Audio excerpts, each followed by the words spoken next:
Thank you. Be seated, please. Thank you very much and good morning. Oh, I should be the other side. What will happen if I speak from here? Nothing will happen. Good morning once more. Pole sana. Thank you for coming for this IBEC meeting. I don't want to take too much time with the speech. I just want to make 2-3 remarks in 3 minutes and ask my brother chair of the Council of Governors also to say 2-3 things. We intend to finish by 10:30. The most successful meetings are short, brief, and to the point. Lengthy meetings are counterproductive, and they end up not giving us any useful results. If anything is not resolved, we can pend it and allow a track 2 approach. Track 2 means some diplomatic engagement on the side of this normal structured meetings, instead of taking all the time here, arguing and going forward and backwards. So we intend to be extremely focused on the agenda items of today, which have been agreed between the Office of the Deputy President on behalf of the national government and the Council of Governors Secretariat on behalf of the Council of Governors. We always make sure that the agenda is harmonized, agreed, because this meeting is not a meeting of one level of government or one level of government against the other. It's a meeting of both levels of government talking to each other as one collectivity belonging to the government of Kenya. The executive authority is exercised at 2 levels, but there's only one government of Kenya under the Constitution. Therefore, first is to say that why we are here, and we are regularly here in this forum, is because the Constitution created these structures to facilitate a seamless process for delivery of services to the people of Kenya. Executive authority of the government of Kenya is exercised at 2 levels. Executive authority of the government of Kenya, not the governments of Kenya. Executive authority of one government of Kenya is exercised in 2 levels: national level, national government level, and county governments level. So the Constitution goes on to say in Article 6(2) that this exercise of executive authority between the 2 levels or by the 2 levels will be processed, will be canvassed, will be executed through a process of mutual respect, consultations, and cooperation, not through conflict and competition. Yeah? Anybody perpetuating conflict and competition is undermining the Constitution of Kenya, is committing an offense. Mutual respect, consultations, cooperation. Not talking at each other, undermining each other, undercutting each other. And this applies to independent oversight institutions which are represented here that oversee accountability for both levels of government. So that is the Constitution. It's not a matter of choice. It's not what is politically expedient. It's what the law of our country demands. So brothers and sisters, we are gathered here in that same spirit. And that's why we should make a lot of progress in the interest of the people of Kenya and in compliance with our constitutional order. The Constitution then goes on to say this executive exercise of executive authority, executive power of of the state by the government of Kenya, shared between the two levels of government, has some functions which are exclusive to one level. You go to Schedule 4, Part 1 and Part 2. Some functions are exclusive to one level. Other functions have what we call concurrent jurisdiction. You know, there is a tendency to simplistically look at the functions in Schedule 4 to the Constitution, Part 1 on the national government, and Part 2 on county governments. And many people end their analysis there. But those who have looked at our Constitution carefully will tell you, some functions are exclusive in Part 1, others in Part 2. Other functions are concurrent. In fact, many functions, if not all, are concurrent. This is why even the devolved functions where exclusive power is given to county governments, the policy function on those functions rests with the national government. Okay? Look, all policy, even agriculture policy, policy on the other thing, or even the devolved functions, the policy function remains with the national government. And I'm not trying to create a hierarchy. I'm just it's constitutional law 101. Because once we understand some of these things, some of the problems we have will disappear very easily. Okay? Because first we say the two levels should never compete with each other. They must respect each other and consult and agree and cooperate and move on. Because we have only one government of the Republic of Kenya. It's only that the executive power and legislative power, those two arms of government, there are two levels. Judiciary, of course, is not devolved. Even for the devolved functions, the policy function on everything remains with the national government so that you can have coherence. It's not to make counties look small.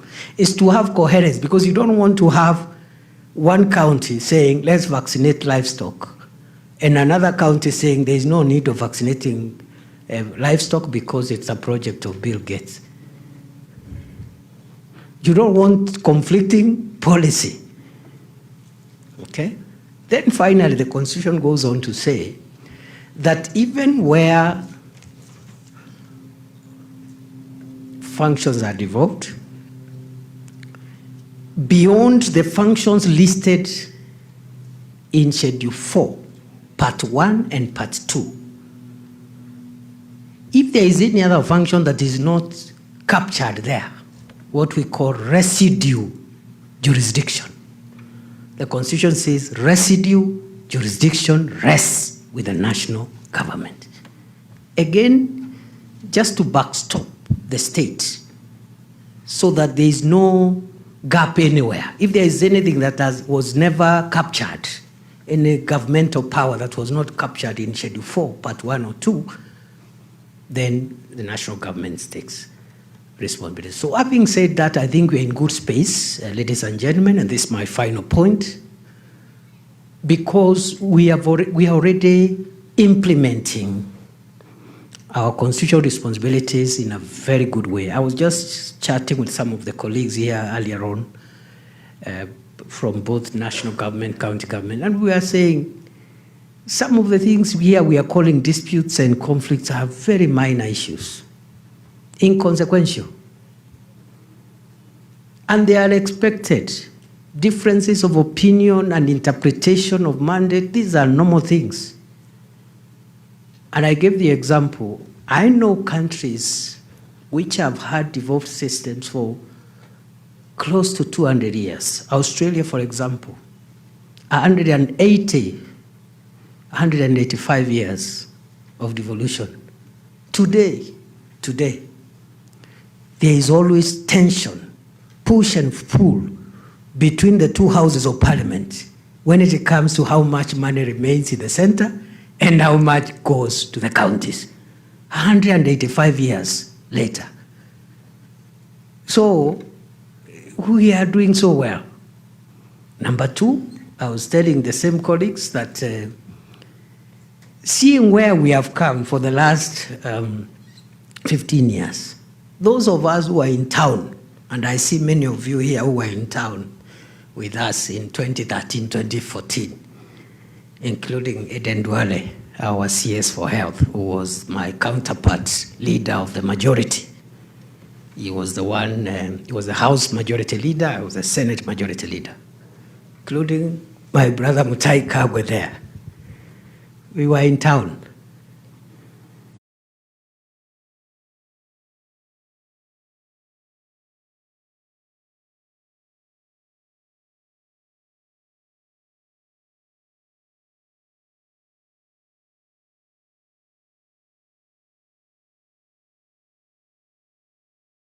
Counties, not because we want to claw back on their function, to make sure it succeeds. That's why, for example, the equipment program, we are not saying counties can, other than leaving each county to just look for its own equipment. Some counties will succeed, others may not succeed, others will succeed earlier than others, and therefore, to avoid this, you have programs like the equipment program and other programs we are doing. Look at Taifa Care, for example. The political fight back and pushback against universal health care is really counties to fight this huge fight back alone. We in the national government are saying, let's take the flag. Okay? Let's take the flag. Because there are people here saying, oh, this thing cannot work. Oh, there is a problem here. And then allow universal health to be successful across the country. Enough people, we make sure there are drugs, we make sure there are equipment. Nobody has the capacity, even if they wanted, nobody has the capacity to roll back devolution. It is so strong, no one. That's on the agenda of the day. If there are any things that will not be quickly resolved, we will pack them and allow track 2 interventions between now and the next IBEC. Disbursements, I think we've done well. Just a month or so left. We might not give the June money before the financial year ends. We roll it over. We have a few other things around. We need to make a decision on county government additional allocations Act legislation, because it is delaying absorption of development partner funds. We need to look at how we can cut down on that legislative period, which is quite lengthy, and it is affecting service delivery by county governments, and the other things that will be raised. But please don't worry. When you see differences of opinion, it's just normal, and we are doing extremely well. Recently, last month, consensually. So this dispute thing, Chair, is not even tied to devolution alone. Even within national government, you have independent offices. For example, the National Police Service Commission and the Inspector General of Police. Again, a few issues there. So we will definitely resolve this issue. I don't think there's anything very difficult to resolve. Finally, to emphasize again, supporting what Hamed has said, one of the feedback I am getting is that many of our resolutions as IBEC are never followed through. So we keep on making resolutions which are not implemented, and I think the buck stops with me as chair, because I should be the one to make sure that our decisions are followed through. So again, we must now make sure that whatever decisions have been made, and I want to ask Wanjiku and Mary to go and distill for us, okay, in the next one day, all the decisions of IBEC dating back to whatever time, which have been made and have never been implemented. And if possible, put a column on what could be the reason. What are the issues that have delayed implementation? Is it lack of attention? Is it, is it irreconcilable differences of opinion? Just let me know what the cause is. And then we will have a program of making sure by the time we close December, in the next 2 IBECs, we will clear all the unimplemented decisions. And the ones that are impossible to implement, we must note them as such and close them and find some kind of closure, whatever that is. So having said that, again, because we said this will be a short meeting, I want to make one last general comment.